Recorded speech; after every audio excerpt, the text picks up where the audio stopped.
Welcome to the EOVI podcast. We dive into the journeys of CEOs, what they do, how they do it, and the lessons learned along the way.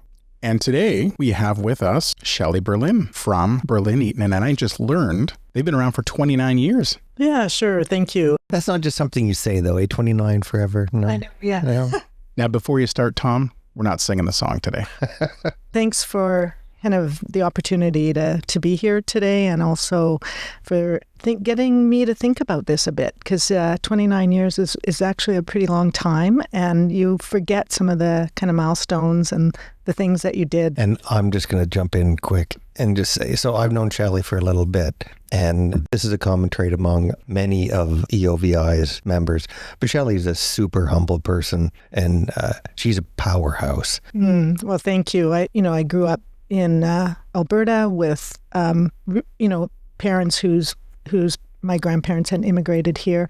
And so, we were just a kind of work hard and you will succeed kind of family. And like our home was a bit of a work camp. Yeah. Kind of child labor way back. My dad was always on this kick of just get an education. Like that was super important to him. He left school, I think, at grade 10. His dad immigrated at the age of 14. Where from? From Italy. He kind of said, just stay in school and just get an education. My dad moved from southern Alberta to Edmonton. He hated it. He hated his job. And we knew it was such a huge sacrifice so his kids could go to university. What did he want to be doing? He'd quit school to be a carpenter and to get his carpentry ticket. And he was super, super capable. Like he would be today an engineer. When he moved to work in a government job and go to an office in a suit and tie every day, he just hated it. And, I think he did a good job. He worked for the Department of Education, but we would spend all our summers in southern Alberta kind of as a way of, I think, neutralizing what it was like for him to live in this kind of concrete jungle of Edmonton. I did my Bachelor of Arts degree. I took a job at Disney, went to Florida for a year and worked as at the World Showcase Fellowship Program at Epcot Center. Did not see that on your LinkedIn profile. Was definitely such a milestone in my life. Yeah, I hear that's a powerful experience. What did you learn there? Back then, it was just so values driven, and every little detail mattered. So I remember, we were in one of the pavilions, the Canadian Pavilion, and we put this little sign up because we had this statue that had been carved in somewhere in Montreal or in Quebec, and they put up a little sign, "Do not touch." And it was like handwritten, and it was taped by one of the employees. The next day, there was a little sign there that said, "Do not touch." And overnight, they had done this to put a sign up because you would never see like a little piece of paper with ratted edges at Disney. And so you noticed all those little things. The second thing that happened was my boss, I was in the back in the merchandising area, and I opened these filing cabinets, and she said, "Oh, what are you doing?" And I said, "Oh, I'm interested to know what's in here." And instead of her saying, like, that's way above your pay grade, she said, "Let me show you what this is." She took me through and she showed me how inventory management worked in the pavilion. And I said to her, "It's remarkable that you took the time to take me through that." And she said, "If I don't help you get better, I'll never be promoted. And so it's really in my interest and in the Disney kind of way to help us all become better." So from Disney? From Disney, I came back. I worked at a ski resort. I worked at Big White, and they hired me because of my Disney experience. But at that time, it was a super toxic culture. And it really made me think. I was sitting in boardrooms with senior vice presidents and so on of the ski resort. And I sitting there, and I couldn't understand what they were talking about. They were talking all this business language. I had an arts degree. They hired me because of my Disney experience. And my boss, he was not a nice person. He was a bully. And I couldn't stand up for myself because I couldn't speak the language of business. And that was when I made my decision to do my GMAT and then do my MBA. How big was that contrast from Disney and that story with the filing cabinet, and that incredible manager and that experience, to Big White and just being surrounded essentially by assholes. It was remarkable. And I remember, my dad, who had a great influence on my life, I phoned him and he said, Shelly, we're not quitters. And he goes, but sometimes you need to know when to quit. And so I went, did my MBA. I ended up at UBC and graduated there, was immediately drawn into the consulting sector. I started at Anderson Consulting. I went to Price Waterhouse after that. I left Accenture, started with some amazing partners there and started the very first tourism industry conference in this province. It was fantastic. But as I was there about 6 years, and I started to find myself kind of getting bored. Also finding myself, again, surrounded by like a lot of incredibly smart people. But I kind of felt like I need to do something else. And I remembered, again, these micro moments, being in a boardroom and kind of like drumming my fingers around the room were all these kind of 55-year-old Caucasian men. And I thought to myself, geez, how disrespectful, Shelly. Like, if you think you're better than all of these people in the room, that's a pretty big signal. It's time to go. And so that was what signaled me to move into consulting. Shelly, what I hear, in your story is just someone who was like sort of exploding with potential, and you were sort of like quietly getting to know yourself and building your confidence into becoming something more. Like, when you look back at your growth through those phases, like, what do you see in that young person? I think that through my entire life is I really had this belief that if you work hard, you will be successful. I knew that, and I knew that I had a lot of work ethic. It was just it was so remarkable going from Disney, where everything is perfectly planned out and there's no surprises, which make it kind of the magical place it is, to a place where like systems weren't in place. People weren't trained properly. I wasn't trained for my job, and just the kind of chaos that ensued. And you learn a lot of skills in that chaos, but you also learn that that's not what you want your business to be. Then, okay, so, you've gone through all these experiences, you've done a lot of observing, a lot of learning, but none of that makes it obvious that you're going to become an entrepreneur. What was your first taste of that made you think, I need to do my own thing? When your family is an immigrant family, sometimes you think, I don't want to owe anybody anything, and I just want to do everything myself. We never relied on anyone. Like if the dishwasher was broken, my dad fixed it. I didn't realize that people actually hire like plumbers. I was like, no. And my husband would be like, what are you doing taking the dishwasher apart? I'm like, it can't be that hard. Dad does it. I ran little things in the neighborhood. Like, I started a neighborhood library. And then I had this club that, from marketing right through to execution, of people in the neighborhood over the summer, the kids that would come and be part of my club.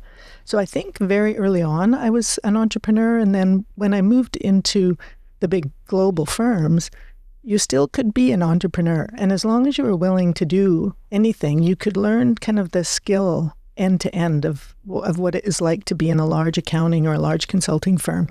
And I just took it upon myself to learn every single step of the consulting process, from sales right through to billing. But that must have been you, because so many large places are so anti-entrepreneurial. The partner who hired me said, as long as you can make money at it, you can do whatever you want. And so you can bill then, and I was super interested in tourism. But then, he gave me a lot of runway to learn the craft. And people would say to me, why are you doing the partner's job? I was a senior manager at the time. And I was always kind of perplexed by that question. Like, what do you mean? Well, you're not getting paid as a partner, and yet you're really doing a lot of his work. Well, I was doing his work. I was doing, the assistant's work. I was doing the analyst's work. I would be in the middle of the night on the 11th floor at Price Waterhouse in downtown Vancouver, and the lights would go off, but I was preparing the reports for whoever we were delivering it to the next day. So I've always had this real keenness to just... And fixing the dishwasher in the lunchroom, probably. But yeah, and so when I went on when it was time to start my own business, like, I knew everything. it was so easy. Like, it wasn't like, oh, shoot, I never thought about that. Like, it was like, oh yeah, okay, we got to do some marketing. We've got to keep our costs under control. We have to sell work. We have to do good work. We have to deliver good work, and rinse and repeat. And we did that. We've done that now for, 29 years. So once you did have your own outfit, you make it sound like you already had everything all figured out. We knew we were experimenting, Richard and I, that, Sorry, Richard is your business partner and your life partner. Yes, Richard Eaton. And, he's a paratrooper. He worked in the British military. He's spent his good portion of his younger life jumping out of planes, completely different than me. But we really kind of felt like, okay, we're gonna go off and do this thing on our own. If it doesn't work out, we'll just go back and get real jobs. And so it was really experimental at the beginning. We were renting. We weren't married. We had, we started in our first year. It was like, okay, let's see if when the dust settles, there's still $50,000 on the table. And that's what we did. We made that target. And then we just said we had this kind of principle of do good work and more work will come. What things have changed over those 29 years? Well, I think that fundamentally consulting has changed. So when we started, Richard and I we met at Price Waterhouse, and we were delivering programs to get people off of income assistance. And that was really revolutionary for a Price Waterhouse. But like you said, they were entrepreneurial back then. If you can make money at it, we can do it. So I managed to sell a piece of work where we would take tourism HR directors and leaders, and we would get people who are on income assistance in Vancouver, and we would bring them in. We'd skill them up by giving them like WorkSafe. We'd give them like WMIS, Superhost, some of the kind of real basics that need to be on a resume to get a job in the tourism sector, even at entry level. And so we tooled them up. We matched them with HR directors that had retired. We brought them into Price Waterhouse, and they helped these kids develop their resumes. And these kids are from tough backgrounds. Some of them couldn't take a bus to work because their bus pass got stolen the day before. Like, there was some really tough things going on for them. But by putting a bit of scaffolding around them, and then, the government made entries to small businesses around Vancouver. So as long as you would agree to hire one of these kids, you would get, I think, some sort of break. So the government would pay the wages, with the only commitment being, if these new workers do a good job, that there would be a job for them afterwards. And so we took that and we started tracking how, who was matched with these employers. And we reached a 67% employment rate after 14 weeks, which just was like blowing all the records out of the water. It was my first experience with what I call implementation consulting. And it's when you actually aren't just writing reports and kind of throwing them over the fence, and the client catches them and says, oh, nice cover page. Now what do I do? So it's kind of a really big step forward to see what it's like to impact people on the front line and in real ways. We could structure a business around this because we know how to do it. Richard had so much training in the military that he knew how to train soldiers.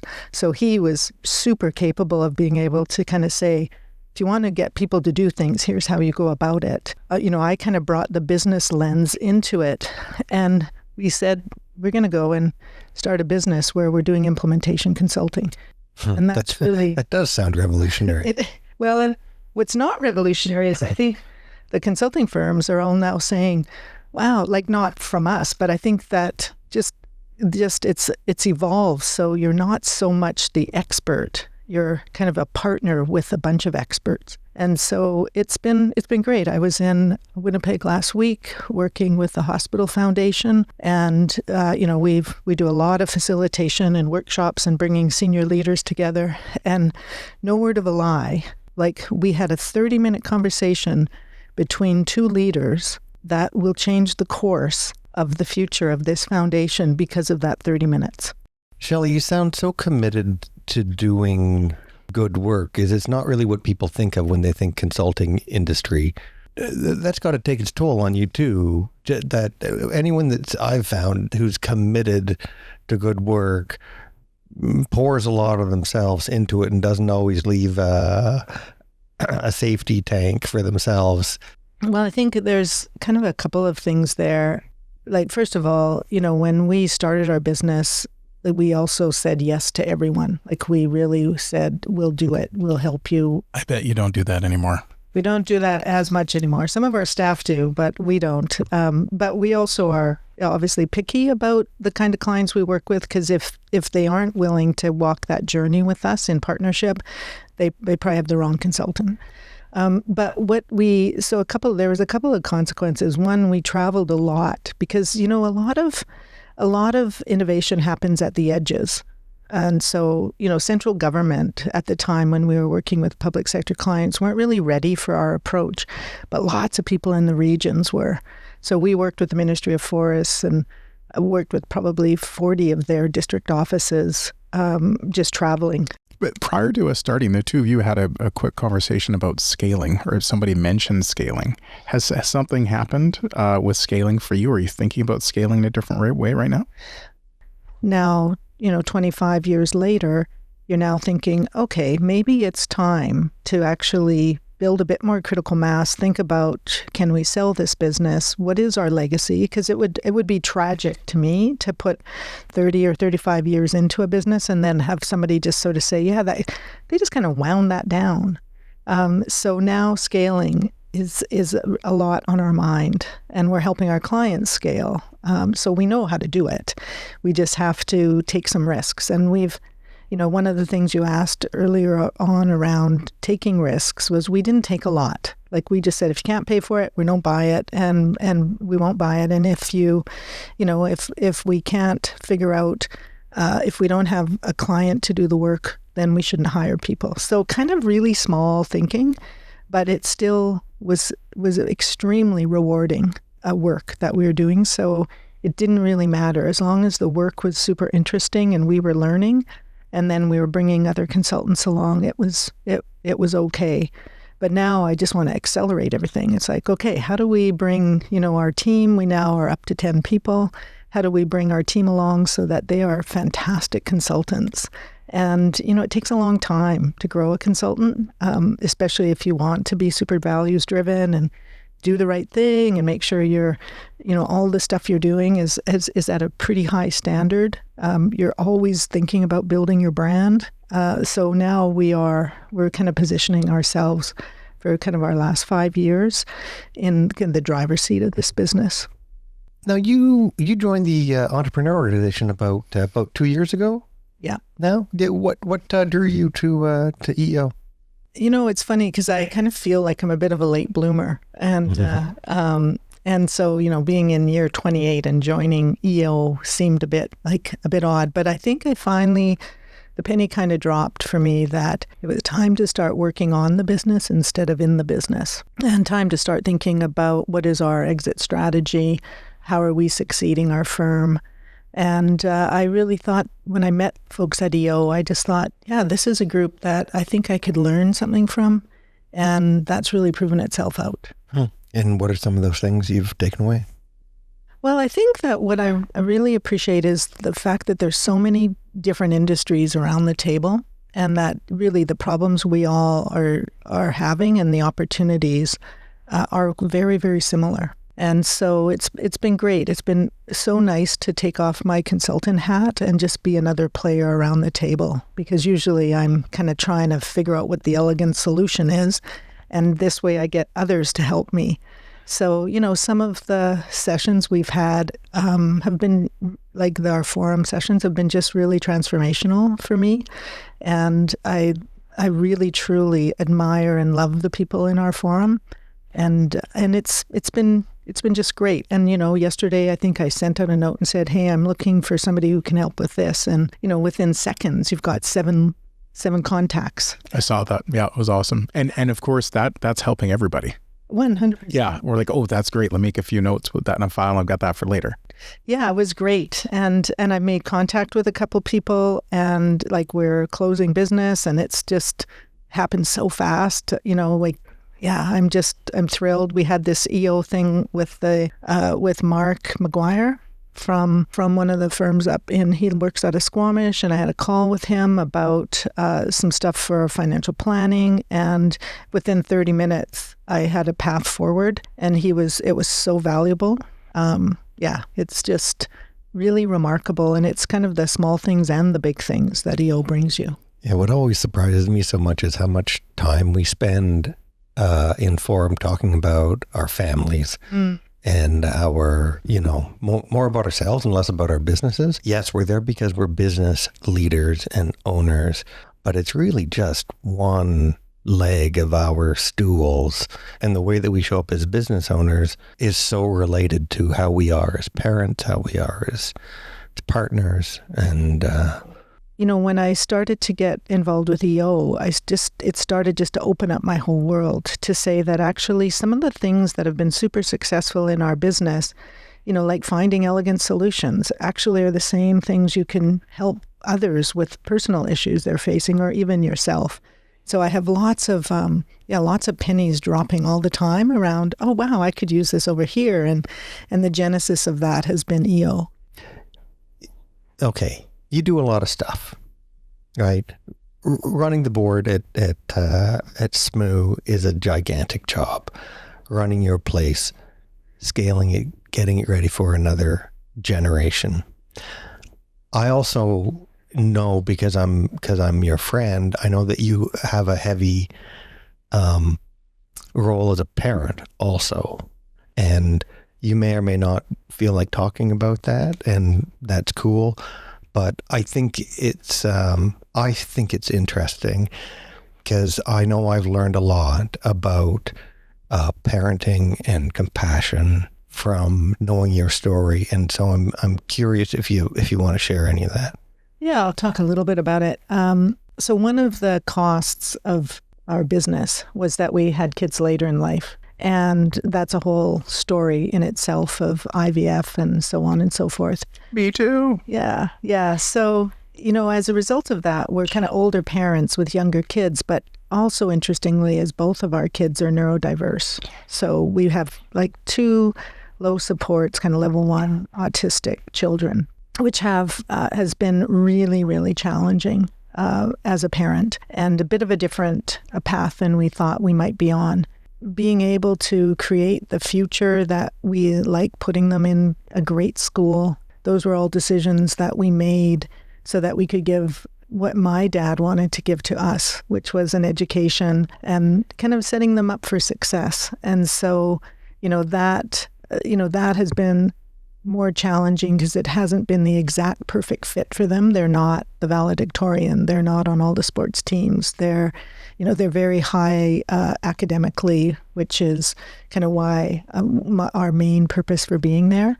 But I think, again, the idea that trying to find simple ways to create success for them is not that different than what we do with our clients. And that was after our last forum, and we had some good discussion personally about some of the challenges of 2 neurodiverse kids. What really resonated for me coming away from that was to take the skills of our business, which is really to give our clients, the complete empowerment, that we actually could do some of that, more of that in our family. And so taking some of those very same principles and applying them there, finding an elegant solution, supporting them, but having them kind of own their futures now that they're 17, 18, 19 years old, is going to be really important for their futures and their success. Interesting.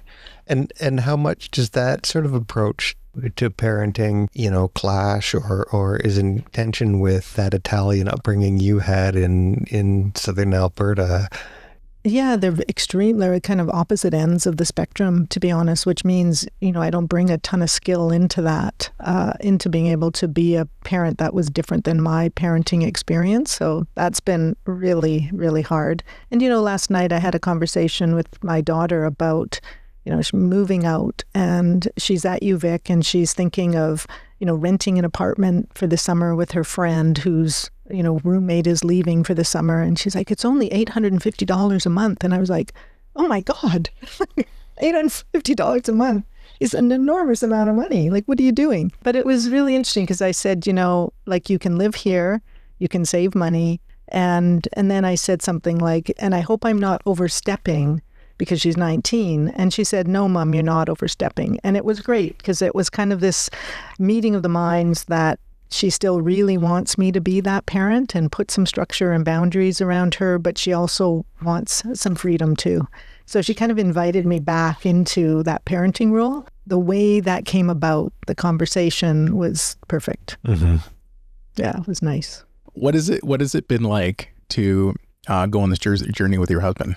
Yeah, I think being married to your business partner is super challenging. And I think I think Richard and I have lost something in our relationship as a result of that.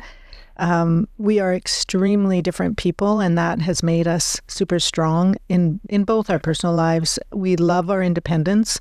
When you work in the same place as your spouse or your partner, you know everything that's going on, and that I think that's where it's been tricky. So we do a lot of things independently, and that has, I think, really fueled our ability to stay in this business and stay married. But there is a sacrifice. There's no question about it. I think it's remarkable that we've lasted this long because lots of couples who go into business together don't.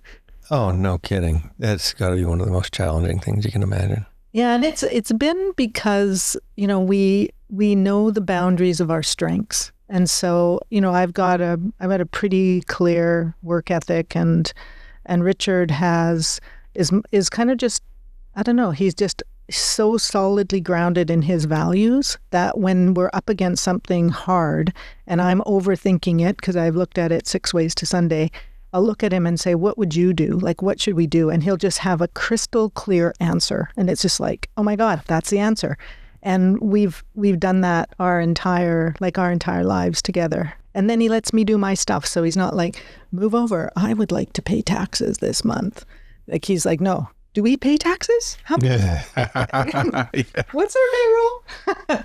I've always tried to take kind of big ideas and not have an excuse, just like working on a board. Like I think if you're going to come on a board and you're going to be a volunteer, show up as if you work for that place, because just because you're a volunteer doesn't mean you get off easy. Yes, you're not getting paid, but I have a different paradigm around that than some people. I kind of feel the same way around business. Like, there's lots of firms that do engagement surveys, culture surveys, that have performance plans, that have performance management, that coach. And you don't have to be a big firm to do that at a very local level. So we take those big ideas and we're like, yeah, let's not complicate this, but let's have 4 times a year a performance conversation. Let's teach our staff to coach one another, and then let's invite them into coaching conversations so that we can all improve. And somehow, by linking their success to your success, by starting there, kind of like at Pricewaterhouse, where they said you can do anything, just make sure you make money at it. It's kind of the same thing. And for us, it's like if you have a passion in something, you will be able to be a good consultant.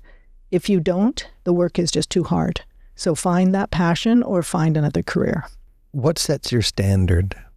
I think that I have a pretty good internal guide about what excellence looks like. And I've had the great fortune of being around excellent companies, and Accenture and Andersen, Pricewaterhouse, Walt Disney World. Like, those really showed me what is possible. And so we just bring that again into a small firm environment. Come hell or high water, Richard and I review every single report that leaves our firm, and we are changing and editing because we have a standard of excellence, that it's well written, that there's not errors in it, it presents well, our brand stands out, and those things we just are uncompromising about. And so when you know what good looks like, I think it's not very hard to set a standard, and then to have the due diligence with your team to hold them accountable for that. And not be apologetic. Like, if you go into our filing system, you won't find spelling errors. Well, just because it's internal doesn't mean you can spell things wrong. Like we're intelligent people. Let's demonstrate that in the minute ways as well as the big ways. Oh, and what about as a parent? Yeah, that's a whole different story. I think earlier in my in my parenting experience, I held my kids to my higher standard, and I think they have told me kind of point blank that they need to do things differently. And I think that, I really admire their bravery to tell a parent, like, that's your reality, Mom, that's not mine. And for me to take that, to kind of reflect on it, and then to make some decisions about that. So, yeah, my daughter, the first thing she did after she moved out was get tattooed and pierced. And I do not have very many piercings. I have 0 tattoos. But, to see her so happy and to know that that's her individual character, I have to celebrate that. Yeah. Well, what I know from knowing you is just how much you love your children and what a empathetic parent you are. Well, thank you. I think if we aren't as parents empathetic and setting them up for success in the world, the world's a pretty hard place. So I think it's worth the investment to make it as kind of smooth as we can for them, kind of walking alongside them as they get older, not pulling them. Beautiful. What else keeps you up at night? I think the world is pretty messed up right now. And, I think that I worry about what the implications are going to be, not just on me and my family, but on our culture, on, our country as a whole. It's been so discouraging to see, business leaders in particular discover that, they have no values. You can kind of extrapolate that to say, therefore, everything is bad. I think we've just made some bad decisions. I think what is the solution to that? I think there's a lot of amazing people in the world. And I think that it's just the courage, like you say, Tom, to be able to demonstrate how important values are to all of us, how important Canada is to all of us. And then when you say, what do you do about that? I think you just become more of who you are. I think that's the solution lies in becoming more of who we are as Canadians, who we are as entrepreneurs, not trying to be something we aren't. Really, that is the one thing that actually has been, soothing for me, is to watch Canadians come together. Yeah, and I think it's a good challenge for, why the heck have we had all of these provincial tariffs? It's crazy. And, we've got 2% of GDP sitting right there if they can resolve that. Well, now it's time to resolve it. It's kind of like, okay, everybody, let's sit up, maybe rested a bit on our laurels, but we don't have to do that. We need to actually be more Canadian, consider the values that we have, make good decisions, be kind to one another, and we will stand out as being strong. I'm very confident in the Canadian people and the values we have. Like you can choose what perspective you want to bring, and that really affects how you make decisions. And through 25, 30 years of business, there's been lots of ups and downs. We survived 2001 and the dot-com burst, the 2009, the pandemic. And we've always kind of taken the view that when things go down, that's kind of like, Michelle Obama. Like when things are going down, you actually take the high road. And so, when COVID hit, we said we're not going to lay off our staff. When, the market dropped in 2009, we said, okay, we're not going to have any work, but we're going to invest in methodology. So we kind of tried to do the opposite of what it seemed like everybody else was doing. That's what we have to do in this situation. Thank you so much for your time, Shelly. Yeah, very lovely having you in. Thank you.